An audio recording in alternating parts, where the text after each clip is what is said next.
watching Irish Football Fan TV. Hello and welcome to Irish Football Fan TV. It's me, Paul, as always, your host, and I'm here to bring you the top 10 prospects for the Republic of Ireland national team. And I'm going to start with a player at number 10 called Leo O'Connor of Manchester United. Most fans would be familiar with Lee because he trained with Martin O'Neill's Republic of Ireland squad before he mutually left, so to say. He's a right back, and he's obviously captained Ireland at under 19 level, and obviously has done very well for Manchester United at underage level and at Premier League 2 level. Certainly one to watch out for in the future. You know, if he keeps the progress up as he's been doing, he could soon be making a first team appearance for somebody. May not be Manchester United, but you know, he could go on loan somewhere, and we're going to see how that one kind of plays out. He obviously captained Ireland, the under 19s, to the elite rounds of the European Championships. So keep an eye on Leo O'Connor at Manchester United. At number 9 is Liverpool's Conor Masterson, his centre back. Described by many of his coaches as the perfect modern day centre half, as in he's good in the air and very good with the ball at his feet. He can pick out a pass. He's also very good diagonal long balls, as well as he can obviously get the ball down and play a little bit too. Jurgen Klopp obviously came out a few times and spoke about him and said, you know, he told him that if he needs him, he's ready. So he seems like a player who's willing to stand up and, you know, make a claim. For some reason, he hasn't got into the squad in recent weeks. Considering the fact that Liverpool have a lot of injuries of late, you would have thought that he might have got in by now. But it seems to be he seems to be, you know, rising among the ranks there anyway.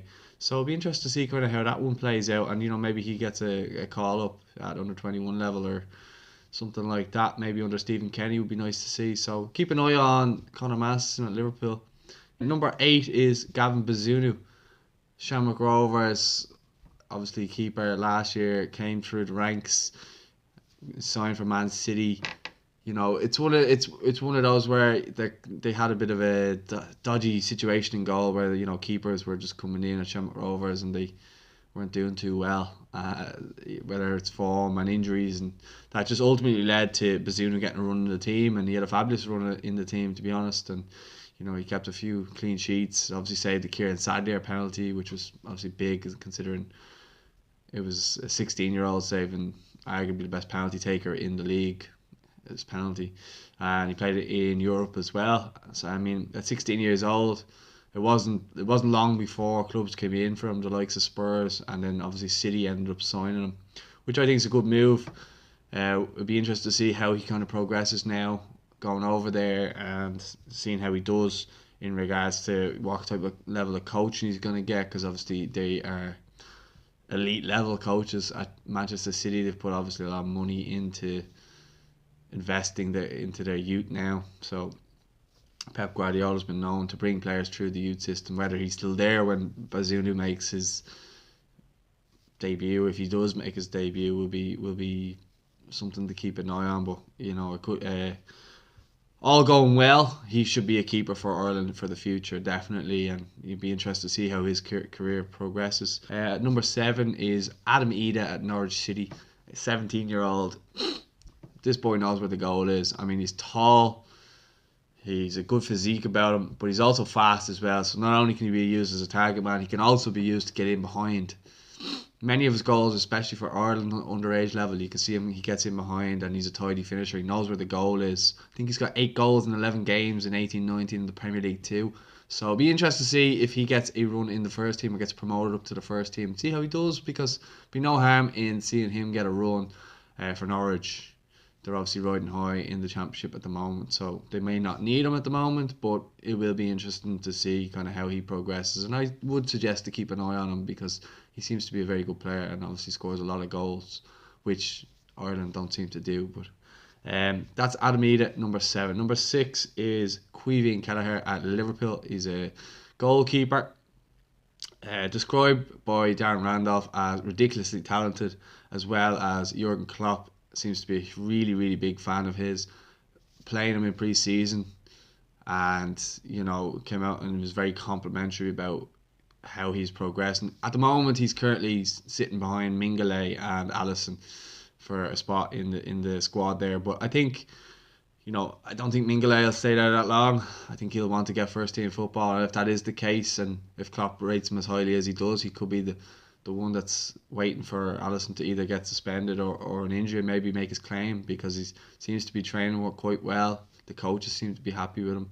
So it's one of those to keep an eye on. I think he's obviously trained with the Ireland first team as well as Leo Connor. So again, he's another one that we should keep an eye on. I mean, if he's getting called up, I know we don't have we don't have a real pool of talent in goals other than Darren Randolph. I mean, I don't see many people getting ahead of him at all for the foreseeable future. So again, it's one of those where we're just gonna have to watch that one play out, whether he gets a run in the first team or not, or maybe he'll have to go out on loan. But either way, I think he's gonna be one for the future for sure. Number 5, Aaron Connolly at Brighton. He literally just signed a new deal, 3.5-year deal with Brighton last night, and has gone on loan to Luton Town. He got Premier League Player of the Month a couple of months ago, and I think he was the captain of the Brighton under-23s.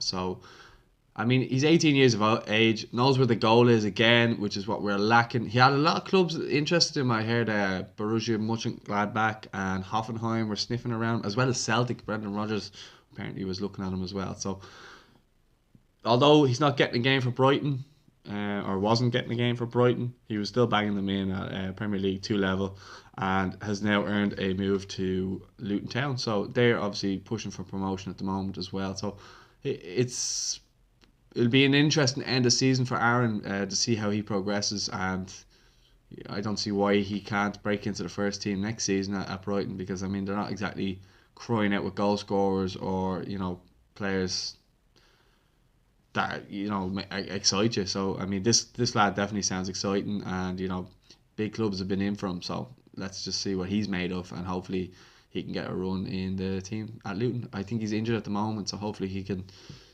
do his rehab, whatever he needs to do, come back and get some game time, well-needed game time, and banging in some goals again. So he's another one to watch out.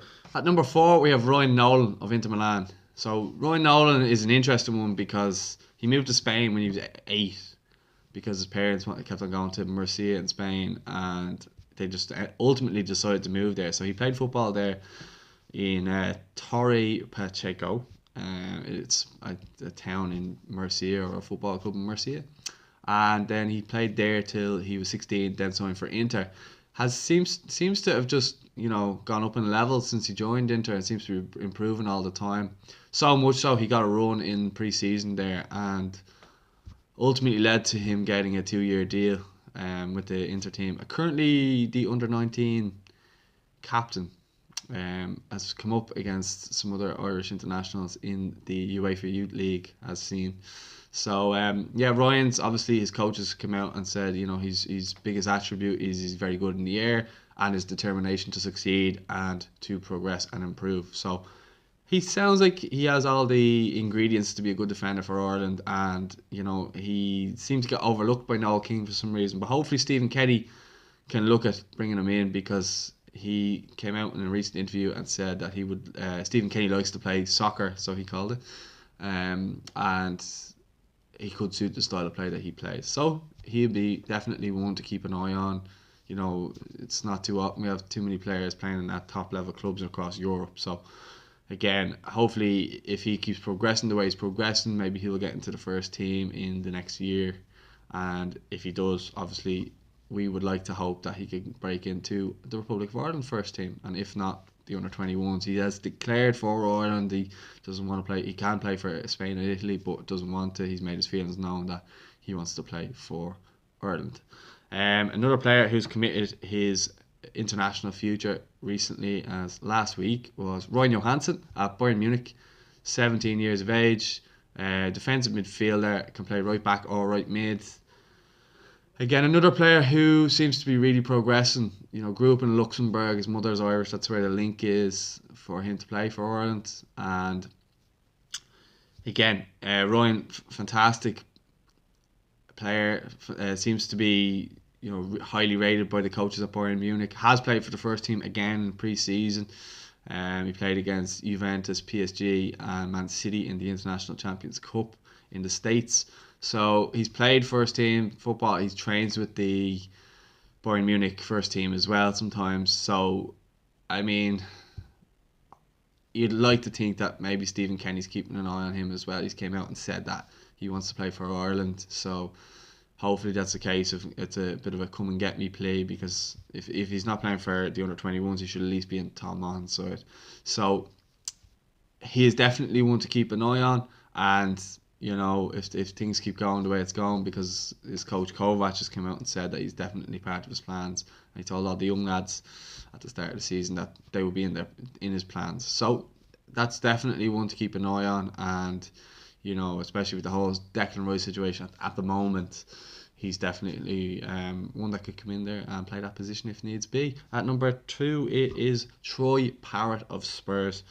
Now, everybody who follows Ireland would know Troy at this rate. He came from Belvedere. He's 16 years of age. I think he's nearly 17. Scores goals for fun. I mean, he scores free kicks, long range shots. He can score tap ins. He can score penalties. And he seems to have a real arrogance about him, which I like, and an aggression about him too. I remember when I was a young lad, there was a certain player like that who showed a lot of aggression and a lot of arrogance. Wayne Rooney. Now I'm not saying he's going to go on and be Wayne Rooney, but you know, if he's in any way like Wayne Rooney at all, I'd be quite happy, because I mean, he can get the ball, he can run at people, score from long range. He can get in the box and play as a number 9 as well. He's training with Harry Kane, who's arguably top 2 Premier Leagues, top 2 in the Premier League, and you know, one of the best in Europe. He's training with the Spurs first team now. Pochettino's already came out and said that he would love to play him. He's ready to play. So it's one of those. It's a weird one again. Spurs have a lot of injuries at the moment, but still Parrott hasn't been able to get in. Although he's been given a squad number, he hasn't featured for the first team yet. But I don't think he's a million miles away. I think, you know, if things keep progressing the way they're progressing, he keeps scoring the UEFA Youth League, I think he will soon enough will get a call to play for the first team, and hopefully he takes his chance, because I think a lot of people want to see this kid succeed. You know, I think he grew up 4 doors down from Wes Hoolahan, so it's kind of funny how things like that happen. But let's see how he progresses. Troy's obviously a fantastic player, and you know, he's definitely one of our most exciting prospects. It's just hopefully he can live up to the hype. Number 1 is Michael Obafemi at Southampton. He's capped for Ireland, scored his first Premier League goal for Southampton all before his 19th birthday. So, I mean, he's definitely the most accomplished on that list of players, because he's played for the national team now. He's currently out injured at the moment, so he's just gone a bit quiet. But every manager that seems to have had him under, or he's played under, has came out and really rated him and said how good he is. And you know, he seems to be, his biggest attributes probably be his pace and his goal scoring ability. So there's definitely room there for him to improve. But so far so good with Michael Obafemi, and you know, if he can get back to full fitness now and start firing on all cylinders, maybe get Southampton up the table and come into some good form of hopefully coming into March, then he'll be a real asset to this Ireland team, as well as Shane Long. If he's, you know, linking up well with him, that could go down well, because we're obviously dire need of a goal scorer, and this guy looks like he could be the answer, but we're not saying he is the answer. Definitely Obafemi. He, as Mick McCarthy said, we could go on to Lord Martin O'Neill for initially picking him. So it's one of those that we'll have to keep an eye on, and you know, hopefully he progresses. But that's been the top 10 prospects for the Republic of Ireland national team. If you like this video, drop a like on the video, and please don't forget to subscribe as always. And I'll speak to you all soon.